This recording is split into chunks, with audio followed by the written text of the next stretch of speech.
അതെ, ഞാൻ ഉണ്ടല്ലോ ഇക്ക എന്തേലും സാധനം മേടിക്കാൻ വേണ്ടി പുറത്തു പോയാണ്ടല്ലോ ഓടി കയറി ഞാൻ വണ്ടിയിലിരിക്കും. അത് ഞാൻ വാപ്പാടൊപ്പം പോകുമ്പോഴും അങ്ങനെ തന്നെ കേട്ടോ. വാപ്പ എന്തേലും സാധനം മേടിക്കാൻ വേണ്ടി കടയിൽ പോകുമ്പോ ഞാൻ ഓടിപ്പോയി ബൈക്കിന്റെ പിന്നിൽ കയറിയിരിക്കും. പിന്നെ ഇക്ക ഒറ്റയ്ക്കാണ് പോണെങ്കിൽ നമ്മൾ പറഞ്ഞു വിട്ട സാധനങ്ങളില് എന്തെങ്കിലും പുള്ളി ഒരെണ്ണം മറന്നുണ്ടാവൂട്ടാ.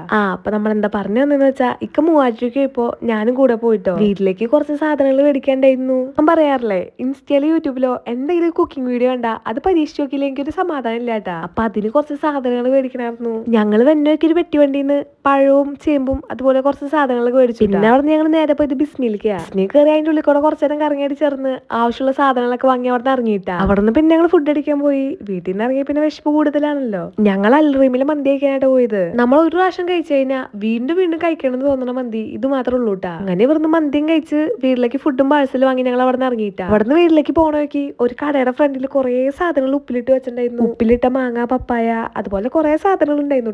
ഞാൻ ഈ ഉപ്പിലിട്ട പപ്പായ ആദ്യമായിട്ടാണ് കഴിക്കണേ. അടിപൊളിയാ. അതൊക്കെ വാങ്ങി നേരെ വീട്ടിലേക്ക് പോയി. അപ്പൊ ഇന്നത്തേക്ക് ഇത്രയുള്ളൂ. ബൈ.